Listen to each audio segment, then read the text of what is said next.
Have you ever poured everything into a day, every hour accounted for, every task ticked off, and still felt, deep in your chest, that you moved no closer to what actually matters? You set intentions, you build lists, you tell yourself this week will be different, and yet the things that truly call to you always seem to belong to tomorrow. That quiet ache, the samurai had a name for it, and more importantly, they had a cure. 400 years ago, in an age where a single moment of confusion could mean death, Japan's warrior class forged a planning philosophy so precise and so ruthlessly honest that it has survived centuries. Today, I want to hand that method to you. By the end of this video, you will know how to cut through the noise, find the one thing that genuinely matters, and build a path your whole self can follow. But first, let me tell you about the day I counted my goals. There were 47 of them. Start a business, get stronger, learn a language, read 50 books a year, wake at 5, meditate, write, create, build. Each one felt urgent. I had spreadsheets inside of spreadsheets, accountability systems I reorganized instead of actually using. I was relentlessly busy, and I was finishing nothing. One evening, after another week that dissolved into motion without progress, I asked myself a question I had been too afraid to ask. If I had 1 year left, truly 1 year, how many of these 47 goals would I chase? 3, maybe 4? The rest were noise. And in that realization lived something the samurai had understood for centuries. The enemy of a meaningful life is not laziness, it is diffusion. It is scattering your vital energy across 100 directions so that nothing ever receives enough force to move. Think about what it meant to be a samurai in feudal Japan. They trained in swordsmanship and archery, strategy and philosophy, medicine and poetry. But the warriors who became legends did not try to master everything at once. They followed a principle called Seikaku no Keikaku, the way of clear planning. Not more planning, clearer planning. No life embodied this more than Miyamoto Musashi. By 30, Musashi had fought 60 duels without a single loss. But what separated him from every other skilled swordsman was not his speed or strength. It was what he did before he drew his blade. While opponents sharpened weapons and prayed for courage, Musashi would go completely still. He would sit, sometimes for hours, stripping away everything except the essential truth of what he was about to do and why it mattered enough to risk his life. He wrote this: "Most battles are decided before the first sword is drawn. The warrior with the clearer plan, rooted in deeper purpose, moves with certainty while their opponent hesitates." The clearer plan, not the longer one, not the more detailed one, the clearer one. This is where most modern planning fails us. We ask how before we have honestly answered why. And a plan without a soul is just a list. It drains you, it does not drive you. The samurai called the deeper thing Kokoro no Keikaku, the plan of the heart. Not the plan that looks impressive, the plan your spirit can genuinely follow because it is rooted in something real. Now, here is the part that surprised me most. The samurai method is not about adding anything to your life. It is about removal. Most planning advice tells you to add things. More goals, more systems, more routines. The samurai did the opposite. They subtracted until only what was essential remained. Like a sculptor who does not add clay, but reveals the figure already hidden in the stone. When I understood this, I returned to my 47 goals and asked one honest question for each. Does this truly belong to who I am becoming? 43 fell away. For the first time in years, I felt lighter. That is the paradox at the heart of samurai planning. Less is not a compromise. Less is the weapon. So here are the 3 stages. Stage 1. Stillness, the clearing. Before making any plan, the samurai practiced mokuso, silent sitting, not to relax, not to escape, to see. Clarity, they discovered, does not come from thinking harder. It comes from becoming quiet enough to hear what you already know. Find 5 quiet minutes. Sit comfortably, close your eyes, and ask yourself one question. What is the one thing I truly want to create in the next 3 months? Not 10 things. 1. Let the question breathe. Your mind will offer impressive sounding goals first. Let them pass. Wait for the answer that lands with a quieter, deeper certainty. Before Musashi's most famous duel against the warrior Sasaki Kojiro, he arrived at the island hours late. His opponent paced the shore, furious. But Musashi had spent that time sitting still in the bow of a boat as the sun rose over the water. He was not stalling, he was clarifying. When he finally stepped off that boat, the duel lasted seconds. 1 stroke. You need your version of that boat, that stillness, that moment before the moment. Stage 2. The 3 anchors. Once you have your one goal, you must root it so deeply in meaning that no difficulty can pull it loose. The first anchor, the cost of staying the same. If you do not pursue this, where will you be in 1 year? In 5? The samurai meditated on impermanence, not to be morbid, but to clarify what actually mattered. The second anchor, Who you are becoming. A samurai fought to honor a role: protector, guardian, servant of something greater. What role are you honoring? A creator, someone who builds real things rather than merely planning them. Name it. That name becomes part of your identity, and people will endure almost anything to stay consistent with who they believe themselves to be. The third anchor, the legacy question. When you are much older, when the days are fewer and the accounting is honest, what will you be glad you did not abandon? This is your compass when motivation fades, and motivation always fades.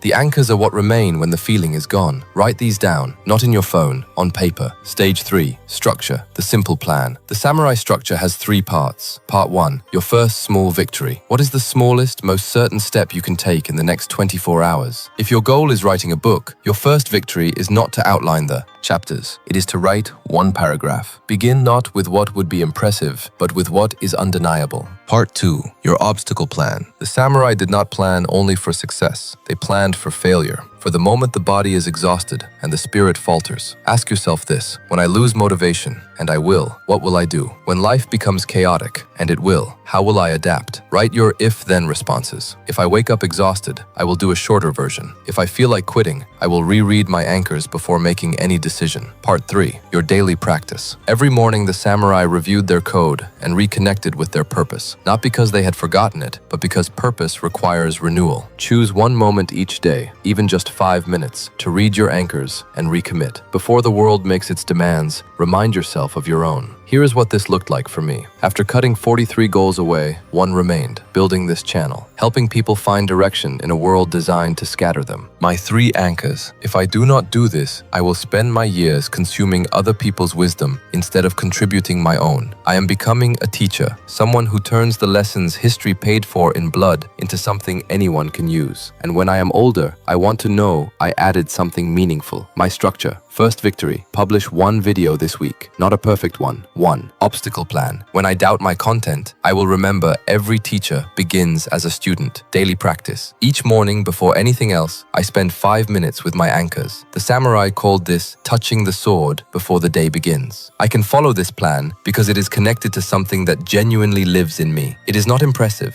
it is true. And here is what 4 centuries of samurai history teaches us. Truth is more durable than ambition. The samurai trained their entire lives for moments when clarity was not a preference, but a necessity. When hesitation was not merely uncomfortable, it was fatal. You face your own version of that daily. Every day, you choose between following through or drifting back into comfort. These are not small moments. Accumulated over months and years, they determine the shape of a life. The samurai held 1 phrase close to the center of everything: Ichigo Ichie, this moment, once, never again. They did not treat days as renewable resources, neither should you. You do not have unlimited time to build what matters, but you have today. So here is what I ask. In the next day or 2, move through these 3 stages. Find your 1 goal, root it in your anchors, build your simple structure. Then come to the comments and write 3 words. I have my plan, not as a performance, as a quiet commitment to yourself. The samurai proved their philosophy through consistent action, not beautiful words. This is your chance to do the same. You do not need everything figured out. You need 1 clear direction and the courage to walk it, 1 step at a time, even when you cannot see the end. If this helped you find a little more clarity, share it with someone who might need it. I will see you in the next one, where we go deeper into the samurai practice of living with intention. Until then, walk your path with presence.